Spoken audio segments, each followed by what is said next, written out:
Good morning students. इस class में हम देखेंगे अवसादी चट्टानों के बारे में या सेडिमेंट्री रॉक्स के बारे में। पिछली क्लास में हमने देखा था कि आग्नेय चट्टान क्या होती हैं, उनके प्रकार क्या होते हैं, साथ ही हमने देखा था उनकी विशेषताएं क्या हैं और उन आग्नेय चट्टानों का उपयोग क्या है, आर्थिक उपयोग क्या है। तो उसी क्रम में आज देखेंगे जो दूसरे प्रकार की चट्टानें होती हैं वो हैं आपकी अवसादी चट्टानें या सेडिमेंट्री रॉक्स। तो इसको स्टार्ट करते हैं। देखिए, सबसे पहले जो अवसादी शब्द है हिंदी का, उसके लिए इंग्लिश वर्ड यूज़ होता है सेडिमेंट्री। और ये जो वर्ड है सेडिमेंट्री, ये बना है सेडिमेंट से।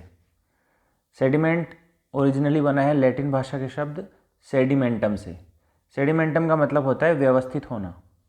क्योंकि अवसादी या परतदार चट्टानें जो होती हैं उसमें क्या होता है, एक परत के ऊपर दूसरी परत बिछती रहती है, व्यवस्थित होती रहती है। इसी वजह से इन चट्टानों को हम कहते हैं सेडिमेंट्री रॉक्स।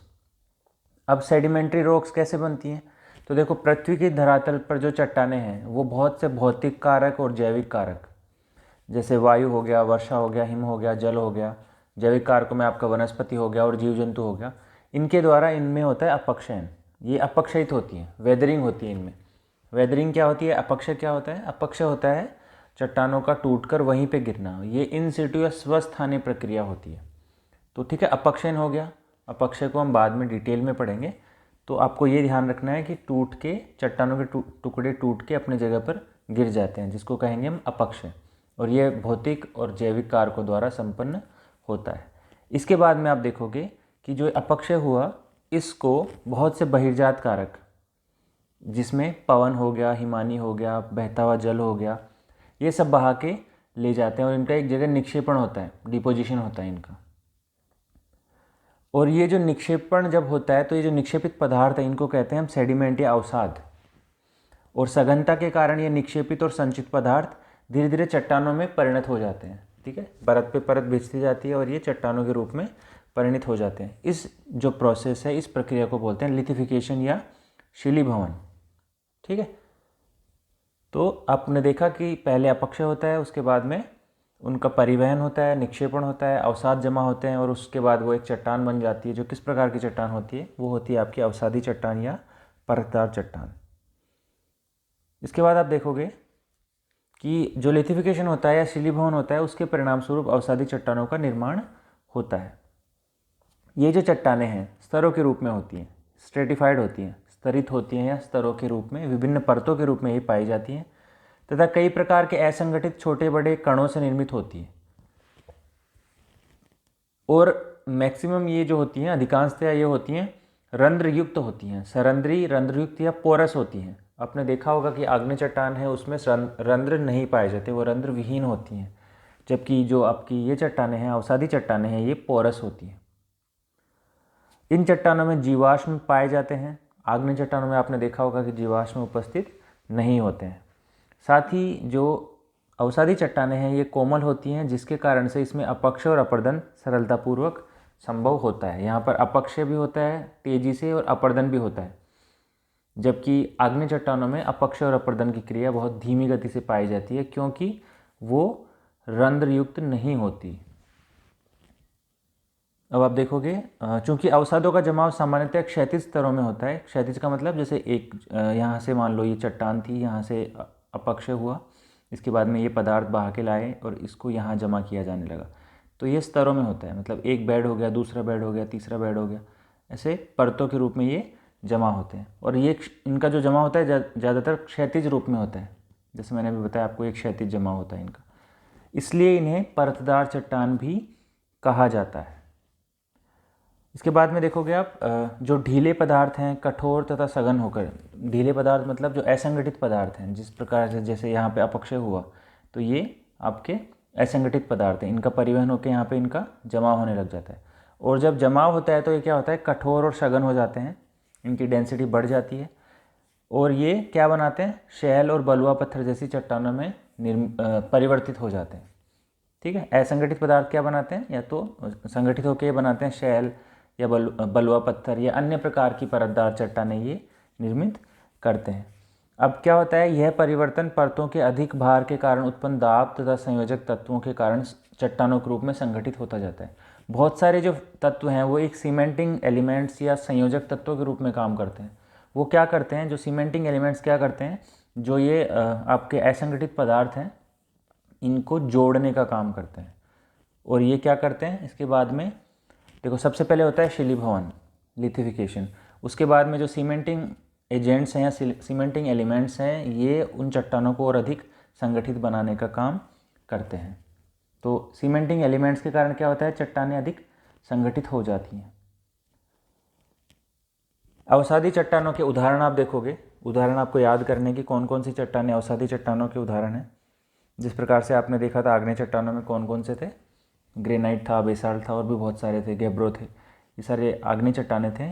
अवसादी चट्टानों में आप देखोगे तो इसमें बलुआ पत्थर या सैंडस्टोन जिसको बोलते हैं, कॉन्ग्लोमरेट, इसके अलावा चीका मिट्टी है जिसको क्ले बोलते हैं, सिल्ट, इसके अलावा लाइमस्टोन या चूना पत्थर प्रमुख उदाहरण है, रॉक सॉल्ट जो आपका है, इसके अलावा लोयस के जो निक्षेप हैं, लोयस जो मृदा है उसके निक्षेप, ट्रेवराइन, डोलोमाइट, जिप्सम, खड़िया मिट्टी जिसको चाक बोलते हैं, इसके अलावा पीट, लिग्नाइट, कोयला, जो कोयला है ये भी क्या है, ये सारे अवसादी चट्टानों के एग्जाम्पल हैं, उदाहरण हैं। ठीक है, तो आपको ये पता होना चाहिए कि ये किस प्रकार के चट्टान हैं। तो जितने भी एग्जाम्पल मैंने बताया आपको ये प्रमुख अवसादी चट्टानों के उदाहरण हैं। ये जो चट्टानें हैं इन चट्टानों पर अंतर्जात बल में क्या होगा, जैसे तनाव होगा या संपीड़न होगा, ठीक है, उनका प्रभाव पड़ता है, उनका प्रभाव ज़्यादा पड़ता है। क्यों पड़ता है, क्योंकि ये थोड़े चट्टानें कोमल होती हैं, सॉफ्ट होती हैं, और इसके वजह से क्या होता है, जब इन पर तनाव या संपीड़न का प्रभाव पड़ता है तो ये सरलतापूर्वक इनमें वलन पड़ जाते हैं, फोल्ड पड़ जाते हैं इनमें। ठीक है, तो ये ध्यान रखना है आपको। इन चट्टानों का जो निर्माण होता है मुख्य रूप से जल, हिम और पवन जैसी अपर्दनकारी साधनों के द्वारा होता है। अपर्दन के जो कारक हैं हम बाद में देखेंगे, एजेंट्स ऑफ इरोजन जिनको बोलते हैं, जो अपर्दन की गति को बढ़ाते हैं या अपर्दन को क्रिया को पूरा करते हैं या अपर्दन के लिए उत्तरदायी होते हैं, उनके द्वारा इस प्रकार की चट्टानों का निर्माण किया जाता है। ठीक है, जिस प्रकार से आपने देखा होगा कि जो आग्नेय चट्टान है उनका निर्माण कैसे होता है, जो ज्वालामुखी क्रिया द्वारा जो अंतरतम में जो मैग्मा है वो जब बाहर निकल के बाहर लावा के रूप में जमा होता है तो आग्नेय चट्टान निर्मित होती है, जिनको प्राथमिक चट्टान कहते हैं। अब उन चट्टानों पे के जब अपर्दन होता है, अपक्षय अपर्दन और निक्षेपण होता है, उसके बाद में ये चट्टानें आपकी अवसादी चट्टानें निर्मित होती हैं। तो इसमें प्रमुख भूमिका कौन निभाते हैं, अपर्दन के साधन, एजेंट्स ऑफ इरोजन, जिसमें आता है आपका बहता हुआ जल, हिमानी, पवन, ठीक है, ये सब आते हैं जिसकी वजह से अवसादी चट्टानों का निर्माण होता है। इसके अलावा सागरीय जल भी काम करता है, जो इनलैंड वाटर है, ग्राउंड वाटर जो है, भूमिगत जल है, वो भी एक अपर्दन का साधन है। तो ये सब मिलके क्या करते हैं, अवसादी चट्टानों का निर्माण करते हैं। पृथ्वी के स्थलमंडल का लगभग 3/4 भाग अवसादी चट्टानों से आवृत है, ढका हुआ है। मतलब पृथ्वी का स्थलमंडल जो है वहाँ का 3/4 भाग लगभग अवसादी चट्टानों से ढका हुआ है। किंतु इसके संपूर्ण आयतन है जो क्रस्ट का, उसका लगभग 5% भाग ही ऐसा है जो अवसादी चट्टानों से निर्मित है। ठीक है, आयतन कम है लेकिन जो इसका विस्तार है वो ज़्यादा है। सर्वाधिक मात्रा में जो चट्टानें पाई जाती हैं वो कौन सी हैं, आग्नेय, जो आपकी प्राइमरी चट्टानें या प्राथमिक चट्टानें भी कहलाती हैं। अब अवसादी चट्टानों का वर्गीकरण आप देखोगे तो इनके निर्माण के आधार पर अवसादी चट्टानों को प्रमुखतः 3 वर्गों में, 3 समूहों में वर्गीकृत करा जा सकता है। कौन कौन से हैं देखते हैं। ये देखो, पहला है यांत्रिक रूप से निर्मित अवसादी चट्टानें, उसके बाद में आता है केमिकल रूप से निर्मित अवसादी चट्टानें, रासायनिक क्रियाविधि द्वारा निर्मित अवसादी चट्टानें, और तीसरा है जैविक रूप से निर्मित अवसादी चट्टानें, जिनमें जीवांश पाए जाते हैं या जिनमें जैविक पदार्थों का जिसमें योगदान होता है। तो यांत्रिक रूप से निर्मित चट्टानों में आपका आता है बलुआ पत्थर, कॉन्ग्लोमरेट, शैल, लोयस, चीका मिट्टी एटसेट्रा। रासायनिक रूप से जो निर्मित है उनमें जिप्सम, सॉल्ट या रॉक सॉल्ट है वो, चूना पत्थर, हैलाइट, पोटाश। और जैविक रूप से निर्मित अवसादी चट्टानें हैं आपकी कोयला, चूना पत्थर, गीजराइट, खड़िया मिट्टी आदि। ठीक है, तो ये हो गए जो यांत्रिक रूप से निर्मित हैं, जो रासायनिक रूप से निर्मित हैं और जो जैविक रूप से निर्मित हैं। तो आपको ये एग्जाम्पल थोड़ा इनका देखना पड़ेगा। इसके बाद में हम देखते हैं अवसादी चट्टानों की कुछ विशेषताएं देखते हैं। जिस प्रकार से हमने देखा था आग्नेय चट्टानों की विशेषताएं, लगभग उन्हीं पैटर्न पे, उन्हीं तरीकों पे हम इनको भी पढ़ेंगे।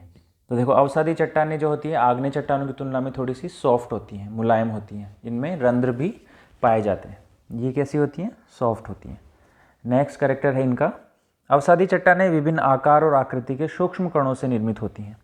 ठीक है, सूक्ष्म कणों से निर्मित होती हैं जो धीरे धीरे संगठित होकर सीमेंटिंग एजेंट की वजह से बड़े उसमें चट्टानों में परिवर्तित हो जाते हैं। अवसादी चट्टानों में रवे अनुपस्थित होते हैं। ठीक है, इनमें रवे नहीं पाए जाते। इनमें चट्टानी परतें एक के ऊपर एक साधारणतया क्षैतिज रूप में व्यवस्थित होती हैं। इसी वजह से इनको क्या बोलते हैं? इनको बोलते हैं परतदार चट्टानें। नेक्स्ट विशेषता है इनकी, अधिकांश अवसादी चट्टानें जल के भीतर निर्मित होती हैं। अवसादी चट्टानों में विभिन्न प्रकार की दरारें और लहरों और तरंगों के निशान पाए जाते हैं, क्योंकि जिस भी प्रक्रम से ये निर्मित होती हैं उसका प्रभाव इनके ऊपर अवश्य ही पड़ता है, जिसकी वजह से यहाँ पर आपको देखने को मिलती हैं दरारें और लहरों और तरंगों के निशान। इसके बाद में देखोगे आप, जो अवसादी चट्टानें हैं उनकी परतों के मध्य जीव जंतुओं के अवशेष पाए जाते हैं। जीवाश्म यहाँ पर आपको देखने को मिलते हैं। जीवाश्म जो है अवसादी चट्टानों में जीवाश्म पाए जाते हैं। और आग्नेय चट्टानों में आप देखोगे तो आग्नेय चट्टानों में आपको जीवाश्म नहीं देखने को मिलेंगे। इसके साथ ही अवसादी चट्टानें अधिकतर भेद्य और प्रवेश्य होती हैं। क्यों होती है? क्योंकि ये पोरस होती हैं, ये छिद्रयुक्त होती हैं या छिद्रित होती हैं, और इसी वजह से, छिद्रित होने की वजह से ही इनमें अपक्षय और अपरदन की जो दर है वो अपेक्षाकृत अधिक पाई जाती है। किसकी तुलना में? आग्नेय की तुलना में। इनमें संधियां एवं जोड़, जॉइंट्स पाए जाते हैं। जैसा कि मैंने आपको बताया कि ये जो चट्टानें हैं वो पोरस होती हैं और संधित होती हैं, जिनमें संधियां पाई जाती हैं। सभी अवसादी निक्षेपों में कोयला और पेट्रोलियम सर्वाधिक महत्वपूर्ण होते हैं। तो जो कोल और पेट्रोलियम के निक्षेप पाए जाते हैं वो आपके कहाँ पे पाए जाते हैं? वो पाए जाते हैं जहाँ पर अवसादी चट्टानें आपको प्राप्त होती हैं। कोयला और पेट्रोलियम किस प्रकार के अवसादी निक्षेप हैं? ये आपके जैविक अवसादी निक्षेप हैं। तो ये होगी अवसादी चट्टानों की विशेषताएं। अब हम कुछ देख लेते हैं अवसादी चट्टानों का आर्थिक महत्व देखते हैं इनका। अवसादी चट्टानों में आर्थिक महत्व रखने वाले खनिज अपेक्षाकृत कम पाए जाते हैं। आग्नेय के जैसे नहीं पाए जाते, क्योंकि आग्नेय में तो बहुत से धात्विक और अधात्विक खनिज मिलते हैं। इसमें मुख्यतः लोहयस्क, फॉस्फेट, इमारती पत्थर इसमें मुख्यतः देखने को मिलता है। इसके अलावा कोयला और सीमेंट जैसे कच्चे माल यहाँ पर आपको देखने को मिल जाएंगे। अवसादी चट्टानें जो प्रमुखतया यहाँ पे पाया जाता है वो होता है पेट्रोलियम, प्राकृतिक गैस, और जैसा मैंने कोयला बोला। इनका भंडार भारत के उप हिमालयी क्षेत्र, गंगा, कावेरी, गोदावरी और कृष्णा नदियों के डेल्टा में, साथ ही कच्छ का रण और खंबात की खाड़ी में अवसादी चट्टानें पाई जाती हैं, जहाँ पर क्या मिलता है? पेट्रोलियम मिलता है। साथ ही यहाँ पर गैस भी, जैसे केजी बेसिन है वहाँ पर आपको गैस भी मिलता है। पेट्रोलियम का निर्माण कैसे होता है? पेट्रोलियम का निर्माण अप्रवेश्य चट्टानी संस्तरों के बीच समुद्री जीवों के क्षय से हुआ है। वहाँ पे मतलब दो संस्तरों के बीच में जो जैविक पदार्थ थे उनका वो दब गए और उसके वजह से यहाँ पर पेट्रोलियम के भंडार मिले हैं। इसके विपरीत कोयले का जो निर्माण हुआ है वो मृत पेड़ पौधों के अवशेषों से हुआ है। ठीक है, तो ये कोयला, पेट्रोलियम और प्राकृतिक गैस जो है वो आपके अवसादी चट्टानों में हमें मिलते हैं। इसके अलावा जो बलुआ पत्थर है, चूना पत्थर है, ये भी अवसादी चट्टानें हैं, जिनका मुख्यतः उपयोग किस में किया जाता है? भवन निर्माण में किया जाता है। एग्जाम्पल देखोगे आप, आगरा, दिल्ली और फतेहपुर सीकरी के जो किले हैं वहाँ पर जो लाल बलुआ पत्थर का प्रयोग हुआ है वो किस प्रकार की चट्टान है? वो आपकी अवसादी चट्टानों का एग्जाम्पल है। वर्तमान में अधिकांश उद्योग अवसादी चट्टानों के उत्पादों पर निर्भर हैं। सिंधु और गंगा की नदी घाटियाँ अवसादी चट्टानों से निर्मित है। यहाँ पाई जाने वाली जलोढ़ मृदा जो है वो भी अत्यधिक उपजाऊ है। तो ये हमने देखा अवसादी चट्टानों का आर्थिक उपयोग। हमने इसमें देखा कि जो अवसादी चट्टानें होती हैं वो कैसे निर्मित होती हैं, उनका वर्गीकरण क्या है, उनकी विशेषताएं हमने देखी, उनके प्रकार देखे, उनके एग्जाम्पल्स देखे और अंत में उनका आर्थिक उपयोग देखा। तो ये आपका था अवसादी चट्टानें। अगली क्लास में हम देखेंगे कायांतरित या रूपांतरित चट्टानें जो होती हैं वो, और एक क्लास में होगा तो हम देखेंगे जो चट्टानी चक्र है, रॉक साइकिल है वो। उसके बाद में हमारा जो चट्टान का चैप्टर है वो समाप्त हो जाएगा। तो आज के लिए इतना ही। Thank you.